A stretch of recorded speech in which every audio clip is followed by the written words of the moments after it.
हमारा आज का चैप्टर रहेगा टिश्यूज।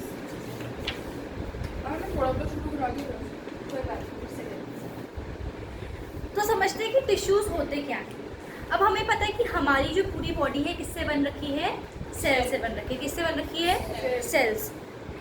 तो हम अज्यूम करते हैं कि ये सारे क्या हैं, हमारे सेल्स। अब इन सेल्स के अंदर मैंने क्या बना दिए, ग्रुप्स बना दिए। ये 3 का एक ग्रुप बना दिया, ये 4 का एक ग्रुप बना दिया और ये 5 का एक ग्रुप बना दिया। तो ये मैंने क्या बना दिए, सेल्स के ग्रुप। अब मैंने इसको एक काम दे दिया अपनी बॉडी का, इसको एक काम दे दिया और इसको एक काम कर दिया।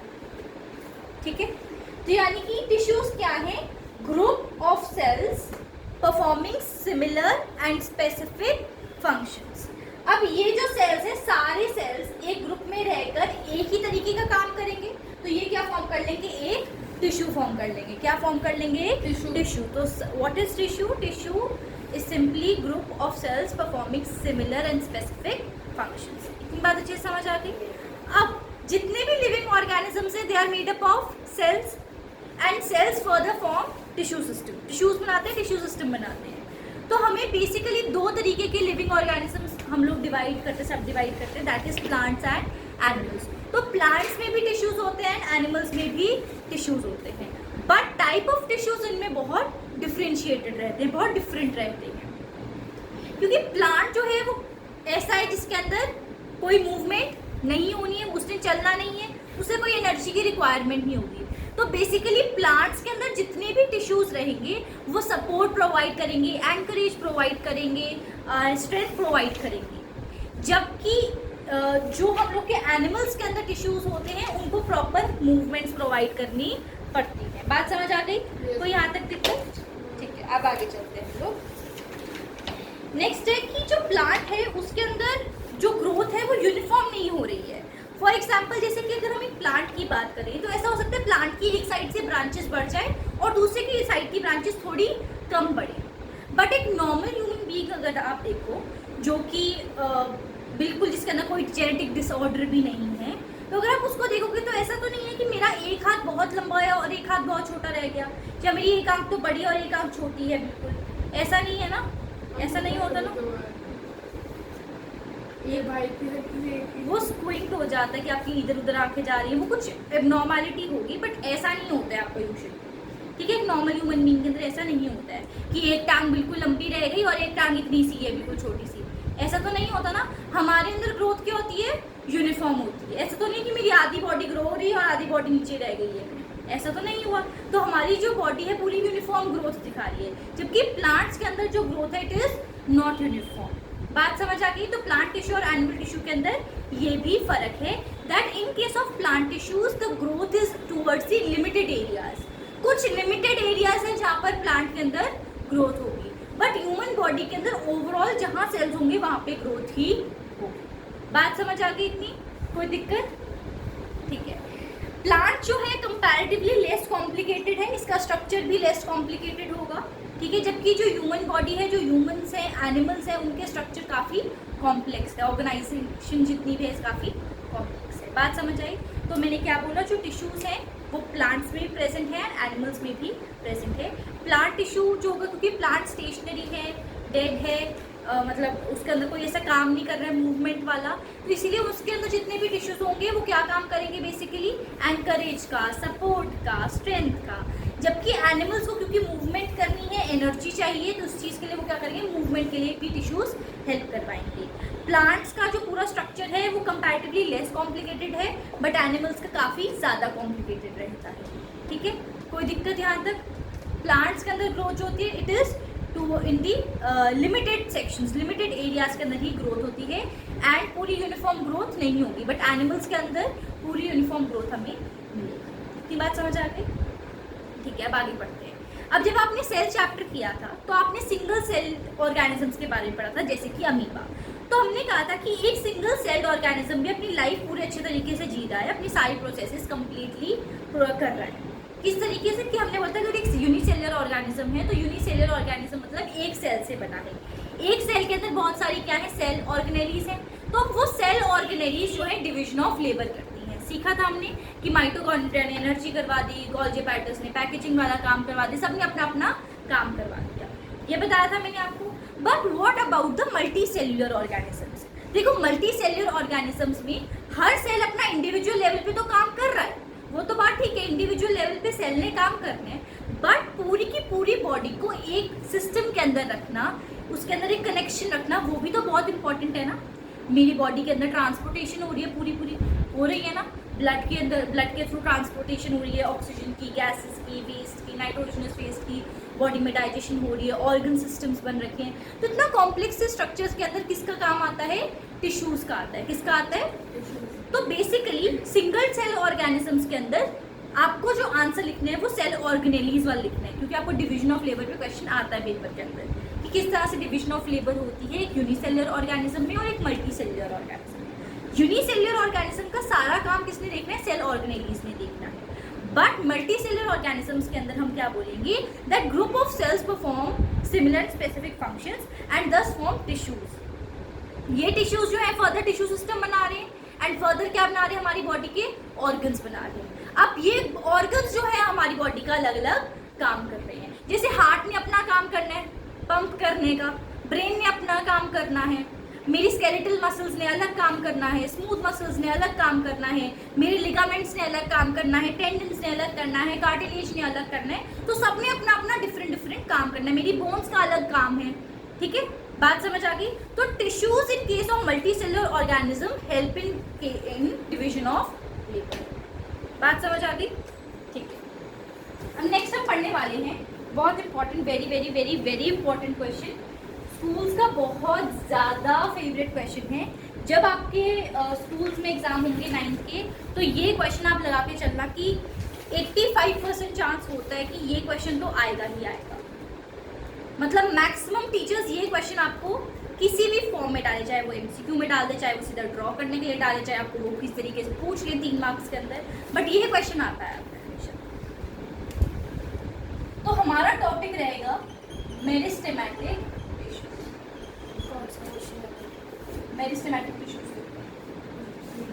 मेरिस्टेमेटिक, ठीक है। अब मेरिस्टेमेटिक टिश्यूज में जब हम पढ़ रहे हैं तो हम पढ़ रहे हैं प्लांट्स के लिए बेसिकली। अब हमने क्या बोला था कि जो प्लांट्स हैं वो लिमिटेड एरिया के अंदर ग्रोथ कर रहे हैं, उनकी हर जगह ग्रोथ तो नहीं हो रही। तो वो लिमिटेड एरिया के जो सेल्स होंगे वो थोड़े डिफरेंट होंगे नॉर्मल रीजन से। कॉमन सेंस है ना। देखो मेरा एक प्लांट है, उसमें कहीं कहीं कहीं कहीं ग्रोथ होनी है सिर्फ, तो जहाँ जहाँ ग्रोथ होनी है वहाँ पे कुछ प्लस पॉइंट भी तो होगा कि नहीं होगा। तो जहाँ पर भी ग्रोथ होनी है वहाँ पर एक स्पेशल टाइप का टिश्यू प्रेजेंट होता है, स्पेशल टाइप के सेल्स प्रेजेंट होते हैं, जिन्हें हम क्या बोलते हैं? Meristematic cells. क्या बोलते हैं? Meristematic cells. मेरिस्टेमेटिक सेल्स क्या बना देते हैं? हमारे मेरिस्टेमेटिक टिश्यूज। क्या बना देते हैं? हमारे मेरिस्टेमेटिक टिश्यूज। कितनी बात अच्छे से समझ आ गई। अब ये मेरिस्टेमेटिक टिश्यू और मेरिस्टेमेटिक सेल है क्या है? जब हमने सेल वाला चैप्टर पढ़ा था तो हम लोगों ने ये चीज बोली थी कि ग्रोथ कैसे हो रही है एक सेल की। बताओ क्या ऐसा टॉपिक पढ़ा जिसमें सेल की ग्रोथ कैसे होगी? सेल क्या करेगा? सेल क्या करेगा? डिवाइड करेगा। सेल क्या करेगा? डिवाइड करेगा, जिसके कारण वो ग्रोथ कर पाए। तो ग्रोथ के लिए क्या चाहिए होगी? सेल डिवीजन चाहिए होगी। तो ये मेरिस्टेमेटिक टिश्यू जो है, जो कि मेरिस्टेमेटिक सेल से बना है, उन मेरिस्टेमेटिक सेल्स की एक सबसे बड़ी खास बात क्या होती है? That they are having ever dividing capacity. They are having ever dividing capacity. मतलब कि वो डिवाइड करते रहेंगे and you know division leads to growth. बात समझ आई? मेरिस्टेमेटिक टिश्यू क्या है? मेरिस्टेमेटिक सेल्स क्या है? Meristematic cells are the cells which have ever dividing capacity, ठीक है। अब ये जो मेरिस्टेमेटिक सेल्स हैं उनके अंदर वैक्यूल्स एब्सेंट रहते हैं। क्या होता है? ये बहुत इंपॉर्टेंट है, वेरी इंपॉर्टेंट। इनमें वैक्यूल्स एब्सेंट क्यों होते हैं? देखो वैक्यूल्स का बेसिकली मेजर काम क्या था? आपने सेल चैप्टर में पढ़ा, वेरी गुड। तो यानी कि वैक्यूल्स का काम क्या था? स्टोरेज था। पर अभी तो ये डिवाइड कर रहे हैं, इन्हें क्या स्टोरेज करने की जरूरत है। अब जैसे हम छोटे बच्चे होते हैं, जब हम ग्रोथ फेज में होते हैं अपने, तो हम लोग को कोई ऐसे तो नहीं स्टोरेज करनी पड़ती है पैसों की, नहीं ना। हमारे मम्मी पापा हमारे लिए स्पेंड करते हैं, हमें खाना प्रोवाइड कर रहे हैं, हमें तो नहीं ये टेंशन होती कि अब तो पैसे कमा कर लेकर आने हैं और काम करना पड़ेगा जिससे हम लोग के अपने डेली एक्सपेंसेस उठाएं, नहीं ना। पर जब हम पूरे ग्रो हो जाएंगे तब हमें एक स्पेसिफिक जॉब लेनी पड़ती है, अपना सारे फंक्शंस करने होते हैं कि अच्छा ये घर का काम मेरा है, आपका ये बाहर का काम रहेगा, ये वाले काम हम ऐसे डिवाइड करेंगे, ऐसा ही होता है। तो यानी कि मैंने क्या बोला कि स्टोरेज का काम डिवीजन वाले सेल्स नहीं रखेंगे। जो मेरिस्टेमेटिक सेल्स है उन्हें क्या जरूरत है स्टोरेज करने की, क्योंकि उन्हें तो क्या करना है, सिर्फ डिवाइड करते रहना है। तो क्योंकि उन्हें स्टोरेज नहीं करनी होती है किसी की, इसीलिए वैक्यूल्स जो होते हैं उनके अंदर बेसिकली एब्सेंट होते हैं। So meristematic cells lack vacuoles, they have dense cytoplasm. Dense cytoplasm होता है ताकि डिवीजन में उनको हेल्प मिल सके। कोई दिक्कत यहाँ तक? ठीक है। और इनकी जो वॉल्स होती है बेसिकली किसकी बनी होती है, सेल्यूलोज की। किसकी वॉल्स होती हैं, सेल्यूलोज की वॉल्स बनी होती है, ठीक है। और प्रोमिनेंट न्यूक्लियस भी होता है। अब बात करते हैं हम लोग मेरिस्टेमेटिक टिश्यू के बारे में थोड़ा और detail.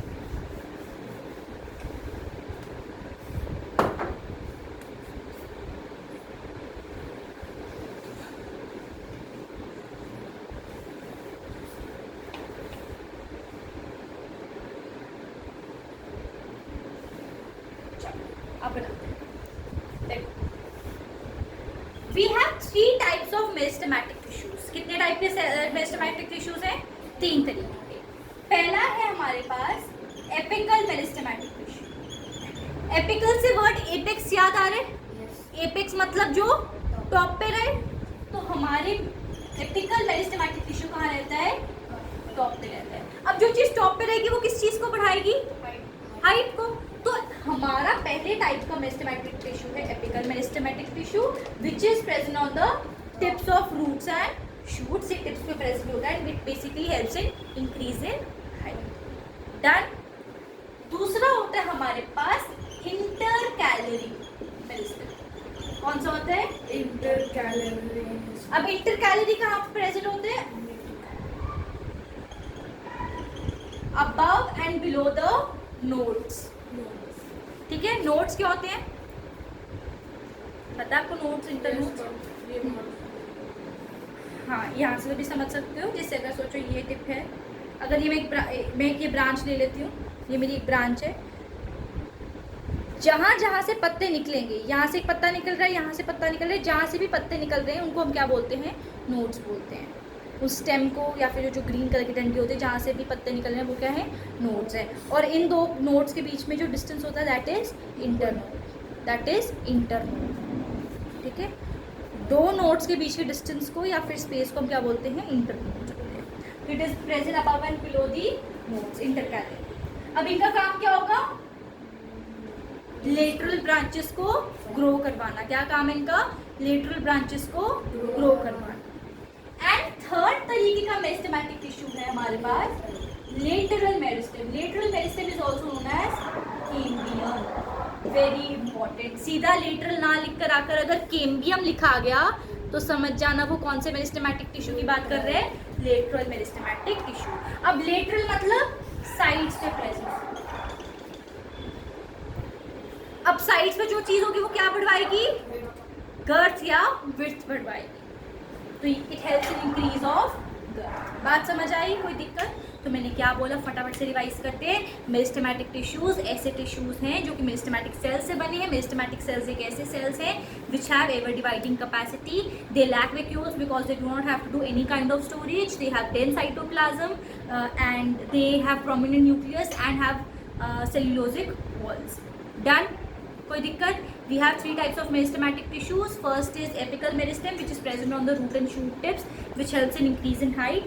Second is intercalary, which is present above and below the nodes, which helps in production of the lateral branches. And last type is lateral meristem. Lateral meristem is also known as cambium, which helps in increase in girth और, ठीक है?